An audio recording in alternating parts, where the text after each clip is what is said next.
Bonjour, bonjour, c'est Sergueï. Juste une petite mise à jour sur les fours solaires que je viens juste de faire. Ça fait déjà quelques semaines. Ça, c'est le premier prototype. Je l'appelais Solaris 1 et ça, c'est le Solaris 2. Et j'aimerais juste maintenant partager un petit peu quelques nouveautés ou quelques changements que j'ai apportés.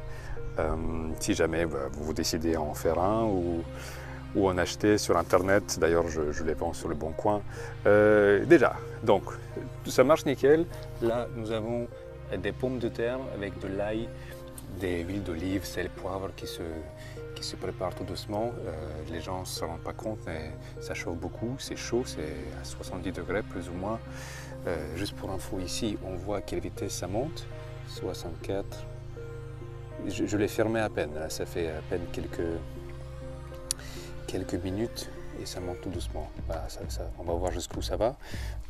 Donc, si vous le faites, ce n'est pas la peine de mettre de l'aluminium autour du papier du film alu parce que ça casse un petit peu et on voit même que ça fait des petites brûlures au niveau du panneau isolant.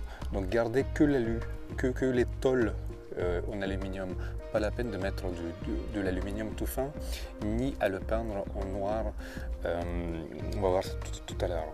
Donc ici en plus, j'étais tellement parti dans la peinture en noir qu'on voit bien que ça a commencé, puisque là ça chauffe, enfin c'est agréablement chaud, mais c'est tellement chaud qu'avec le soleil, ça commence à se fissurer. Là on voit un petit bout, là on voit un petit bout, là ça commence tout doucement, je ne sais pas si on va voir, enfin, j'ai beaucoup de soleil donc je ne vois pas ce que je montre, mais ici clairement là on voit que tout doucement ça craque, donc pas la peine de peindre ça en noir. Et aussi les poignets, mettez-les plutôt en bas. Si vous les mettez là, il faudrait toujours garder à ce que le couvercle soit fermé pour pouvoir le soulever. Maintenant, ceci étant dit, voici le Solaris 2. Qu'est-ce qui change ici?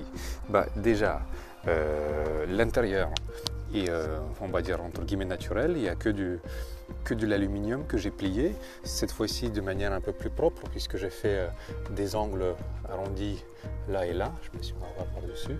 Des angles arrondis ici et ici. Au lieu de mettre du papier alu, j'ai mis les coins qui me restaient ici. Là normalement ça faisait ici, c'était rectangulaire. Les petits bouts, je les ai mis au bout, comme ça. Voilà, ça fait même une petite structure un peu symétrique, un peu jolie quoi. Voilà. Et ce que j'ai utilisé aussi, c'est de l'aluminium un petit peu plus épais. Normalement, les tôles, elles doivent faire dans le 0,5 mm d'épaisseur. Et celui qui est en bas, avec des petites rayures, là, je pense que c'est 1,5 mm. Donc c'est légèrement plus épais. Je pense que ça ajoute un peu plus de prestance, un peu plus de professionnalisme. Et puis, c'est pas mal. C'est pas mal. Donc, ici, on voit bien que là c'est blanc, là c'est noir, donc on va garder ça blanc. Je sens que ici c'est beaucoup plus frais, ça chauffe beaucoup moins que là. Ici aussi c'est du bois et ici c'est du panneau contre-collé, je pense que c'est comme ça qu'on l'appelle, je ne sais pas si on va voir. Bref, c'est légèrement différent quoi. Donc je vais plutôt utiliser ceci comme matériau. J'ai ajouté aussi des pieds pour le soulever un petit peu. Je me suis dit, est-ce que la chaleur se dissipait vers le bas? Finalement, ça ne semble pas être le cas, mais juste pour éviter toute trace de rayures, de moisissure, on peut le soulever un petit peu. Mais l'inconvénient de cela, c'est que j'ai moins la possibilité de suivre le soleil, comme c'est le cas ici. Il me suffit d'aligner le bout là avec l'ombre. Bon, là on ne voit pas parce qu'il y a un petit bout de nuage, mais normalement je peux facilement voir, alors que si c'est surélevé, il faudrait que je fasse un peu plus attention à ça. Quoi encore? Donc les pieds, l'alu on le laisse naturellement, et ici les poignets, je me suis dit aussi, bon déjà c'est un petit peu mieux, j'ai passé du couvercle vers la boîte elle-même, sauf que c'est trop haut, il faut vraiment les mettre au milieu. Donc le prochain four, les poignées vont être parallèles au sol, comme ceci. Voilà. Et j'ai plus besoin de les visser de l'extérieur. J'ai trouvé celle que je peux visser de l'extérieur, pas de l'intérieur, mais de l'extérieur. Sinon, double vitrage, on le garde. Et ici, ce qu'on va faire aussi, on va essayer d'éviter les petits boutons comme ça et essayer soit d'encastrer le verre, soit d'utiliser des petites, alors je sais pas comment ça s'appelle, des petites tiges qu'on utilise dans la salle de bain pour pouvoir agripper le verre, toujours en mettant de la colle, et puis le visser de chaque côté. Comme ça, ça va faire une seule ligne continue sans petits points. Voilà. Côté température, bah, regardez, on est déjà presque 70. Bon, là il y a un peu de nuages, mais on y est pas mal. Il y a une grosse différence, presque de 45 degrés. Tic tac touk tac touk.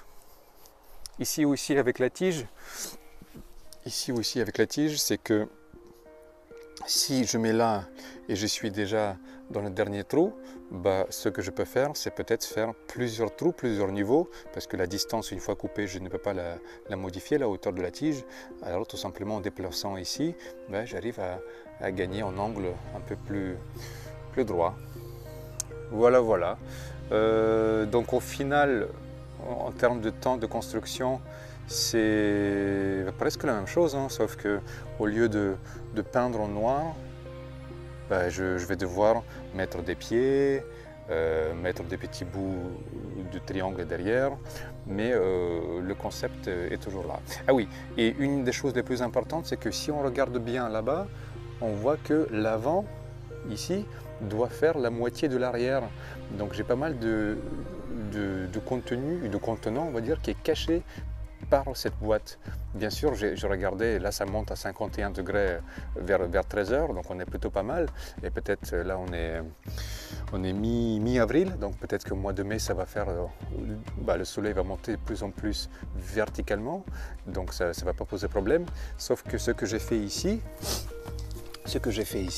là on le voit, j'ai déjà coupé un peu en billets et en plus j'ai baissé tout le couvercle, donc l'angle est beaucoup plus important. Là on va dire qu'on est dans les 20, 22, 25 et ici on est presque à 45 quoi. Et donc comme résultat, ce qu'on a, c'est qu'on a une meilleure exposition au soleil. Comme ça, ce n'est pas réfléchi avec ce réflecteur, avec cet aluminium, mais on a les rayons infrarouges du soleil qui tombent directement sur le contenant, que ce soit une marmite en fonte ou un bol en aluminium. Plus il est sombre, plus il est noir, mieux c'est. Et ce que j'ai constaté aussi, c'est que même si on met disons des lentilles qu'on a trempées dans de l'eau même froide, hein, et si on ferme avec le couvercle, ça fait une mini pression et ça cuit aussi. J'en ai mis le matin, bah, vers 6h, 7h le soir, je peux les manger, ça va être cuit. Voilà, c'est parfait quoi. C'est parfait. Bah voilà, regardez, hop, on a atteint nos fameux 70 degrés. Attendez, je vais essayer de faire un zoom, enfin un focus, hop. Ça marche. Voilà, 70 degrés, ça monte pas plus. Je sais pas si c'est le soleil ou si c'est autre chose. Ah oui, et ici aussi, même si j'ai changé le type d'isolant, l'isolant qui est là, il est 2 fois plus épais que celui qui est là-bas. Le résultat est le même, 70 degrés. Donc ce n'est pas ça qui pose problème. Voilà. Bah, je vais vous montrer un petit peu la différence dans la taille de l'isolant. Ça, c'est l'isolant dans le Solaris 2. Hop. Et ça, c'est ce qu'il y a dans le premier. Bon, voilà, on va dire qu'il est presque 2 fois plus petit. Et pour autant, ça ne change rien en termes de température maximale. Ni même si quand il n'y a plus de soleil, même avec ça j'arrive bien à garder 70 degrés, même si la température extérieure descend vers les 10 degrés. Donc il y a presque une différence de 60 degrés, ça c'est largement suffisant pour garder le plat au chaud. Voilà, donc ça bricole, j'ai quelques panneaux isolants ici, quelques panneaux là-bas, le but c'est d'en faire plusieurs et ça c'est c'est ce dont je vous ai parlé, histoire de tenir. Ah, j'arrive pas à mettre sur le point focal. Voilà.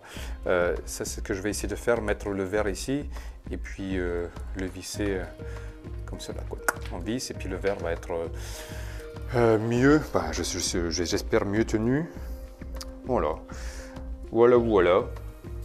Bah, hop, une petite tête sur moi. Bah, c'est tout. Merci beaucoup.